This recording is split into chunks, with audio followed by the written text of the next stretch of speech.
अस्सलामुअलैकुम जी, कैसे हैं आप सब? तो उम्मीद करती हूँ सब खैरियत से होंगे। लच्छेदार कचौरियाँ रमज़ान स्पेशल बनाना बताऊँगी आपको इस वीडियो में। तो फुल टिप्स एंड ट्रिक्स के साथ बताऊँगी कि कैसे ये इतने लच्छेदार और इतनी क्रिस्पी और इतने खस्ता बनेंगे।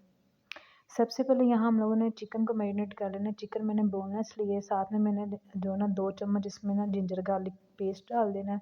और ड्राई स्पाइसेस में मैंने यहाँ पे दरा मिर्च, सूखा धनिया, थोड़ा-सा लाल मिर्च, थोड़ी-सी काली मिर्च, कसूरी मेथी, हल्दी, थोड़ा-सा ज़ीरा और गरम मसाला। सारी चीज़ें मैं डिस्क्रिप्शन में लगा दूँगी, तो काइंडली वॉच कर लीजिएगा। और मैंने 2 चम्मच ही इसमें योगर्ट ऐड किया था। दही का ऐड करके इसको ना अच्छे से मिक्स करके और हम लोगों ने ना मैरिनेट कर देना। अब यहाँ पे मैंने ना कुछ सॉसेस नहीं डाली, आपने नोट किया होगा। तो मैंने वो चीज़ें जब डाली ना उसका भी मैं आपको बताती हूँ मेथड। अब यहाँ पे नेक्स्ट स्टेप की तरफ चलते हैं हम लोग। अब यहाँ पे मैंने ना 1 कप मैदा ले लिया है। सिर्फ़ 1 कप लिया, थोड़ा-सा ऊपर डाला होगा। तो जो ना 1 कप मैदा लेके उसमें जो मैंने ड्राई स्पाइसेस में डाले हैं ना, वो मैंने इसमें ओरिगैनो, थोड़ी-सी जो ना अजवाइन और थोड़ा-सा जो है ना इसमें नमक ऐड किया था। ओरिगैनो के पत्ते भी अजवाइन के पत्ते ही होते हैं। तो आप स्किप करना चाहें तो कर सकते हैं, अदरवाइज़ आप जो है ना इसको लाज़मी डालिएगा। इसमें अब मैंने 2 चम्मच घी के डाल के अच्छे से इसको ना मिक्स कर लेना है। मिक्स करने के बाद उसकी मुट्ठी बना के देखूँगी, फिर इसको गूँदना शुरू करूँगी। ये लाज़मी स्टेप आपने करना है, इससे आपकी कचौरियाँ बहुत खस्ता बनती हैं।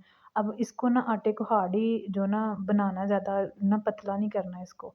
अब यहाँ पे मैंने 2 चम्मच ऑयल के लेके पैन में डाल के उसमें ना जो चिकन मैंने मैरिनेट करके रखा था, उसको मैंने पका लेना है। अब यहाँ पे मैंने सॉसेस डाली हैं, थोड़ा-सा मैंने सिरका डाला है, थोड़ा-सा जो होता है विनेगर, सोया सॉस और चिली सॉस, ये तीनों सॉसेस डाल के 2-2 चम्मच इसको मैंने लाइट सी फ्लेम के ऊपर ना रख देना है। ये अपना पानी छोड़ेगा और उसी में गल जाएगा। अच्छे से ये टेंडर हो जाएगा। अब जब तक ये गल रहा है, आप मेरी वीडियो को लाइक कर दें और सब्सक्राइब कर लें मेरे चैनल को, अगर मेरे चैनल पे नए हैं तो। काइंडली यही आपका प्यार और यही आपकी एप्रिसिएशन होती है। इतनी मेहनत करने का इतना सिला यही होता है कि आप लोग जो है ना इतना प्यार दिखाएँ और जो ना फ़ॉलो बैक किया करें। अब यहाँ पे हम ये अच्छे से जो ना पक गया, और नेक्स्ट टाइम जो हमने आटा गूँध के रखा था उसको मैंने 2 हिस्सों में डिवाइड कर लिया है। अब यहाँ से थोड़ा-सा समझने वाला मेथड है, वीडियो ना स्किप मत करिएगा, बहुत ध्यान से देखनी है आपने ये वीडियो। 2 पेड़े बना लेंगे अच्छे से, इसको जो है ना 2 पेड़ों को बना के थोड़ा-सा मैंने मैदा लगा के 1 पेड़े को तो इसको ना बेल लेना अच्छे से। पतला-सा इसको बेलेंगे, जितनी लंबी रोटी कर सकते हैं इसकी हम लोग करेंगे, जहाँ तक ये ना अच्छे से बेला जा सके। अच्छे से बेल के इसके ऊपर हम लोगों ने जो है ना घी लगाना है। आप देसी घी भी यूज़ कर सकते हैं, अदरवाइज़ आप दूसरा भी जो ना घी यूज़ कर सकते हैं। अब घी लगाने के बाद इसको छाननी की मदद से थोड़ा-सा मैदा इसके ऊपर स्प्रिंकल करना है। अच्छे से लगा के इसको जो ना पलट लेना है। अब उसकी ऊपर वाली साइड पे भी सेम स्टेप करना है, जो ना घी लगा के मैदा स्प्रिंकल करना है। सेम स्टेप करते-करते जिस तरह मैंने वीडियो में किया है, सेम स्टेप करने हैं आप लोगों ने। अब इस तरह से ये पेड़ा बन जाएगा। इसको अब दरमियान से हम लोगों ने कट कर लेना है। ये 1 पेड़े से हमने 2 पेड़े बना लिए हैं ये कचौरियों के।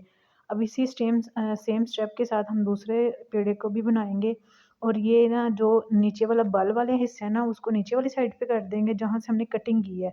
कटिंग वाला हिस्सा नीचे को करेंगे और ऊपर से हल्के-हल्के हाथों से बेल लेंगे।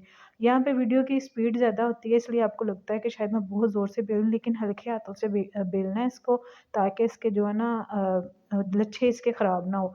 अब यहाँ पे हमने फिलिंग इसके अंदर डाल देनी है, फिलिंग डाल के अच्छे से इसको बंद कर लेना। सेम स्टेप सबके साथ हमने करना है। मैं दोबारा एक दफ़ा करके दिखा देती हूँ आपको। रोटी को जो नीचे वाला हिस्सा है उसको नीचे रखना है जहाँ से हमने कटिंग की है, जिस पे जो ना लेयर्स आई हुई हैं, लेयर्स को नीचे रख के अच्छे से बेल के हल्के हाथों के साथ मटीरियल डाल के उसके अंदर, तो अच्छे से जो है ना हम लोगों ने इसको बाइंड कर लेना है। अब यहाँ पे मैंने ऑयल गर्म करने के लिए पहले ही रख दिया था। ऑयल को बिल्कुल आपने ना लो फ्लेम पे गर्म करना है, बहुत हाई फ्लेम पे गर्म नहीं करना। चेक करने का तरीका यही है, थोड़ा-सा मैदा अंदर जो ना आटे का पेड़ा डाल के, तो जैसे हल्के-हल्के बबल्स बनना शुरू हो जाएँ, इतना ऐसे का ऑयल होना चाहिए आपका। अब यहाँ पे हमने अपनी कचौरियाँ इसमें ऐड कर देनी है साथ ही। बहुत लाइट सी फ्लेम रखनी है, बिल्कुल जो दम वाली, और यहाँ पे जिस जगह से हमने बंद किया है ना अपनी कचौरी को, वो साइड हम ना नीचे की तरफ रखनी है। ताकि वो खुले नहीं और नीचे की तरफ ही रहे।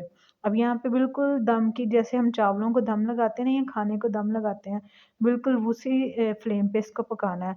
बहुत हाई फ्लेम नहीं इसकी करनी, क्योंकि मैदा कच्चा है, इसको हम लोगों ने इसी तरह पकाना ये इसी तरह पकेगी और इसी जो ना A बड़ी few moments क्रिस्पी later. और इतनी जूसी बनेगी। तकरीबन इसको 15 मिनट एक साइड पे आपने कुक करना है लो फ्लेम पर, और 15 मिनट जो ना कुक करने के बाद आपने इसकी साइड चेंज करनी है। साइड चेंज करके 15 मिनट ही दूसरी साइड पे इसको पका लेना है। तो यहाँ पे मुझे तकरीबन जो है ना 15 मिनट हो गए थे, तो इसलिए इसकी मैंने साइड चेंज कर दी थी, और ऐसे ही आपने इसको कुक कर लेना है अच्छे से गोल्डन ब्राउन होने तक।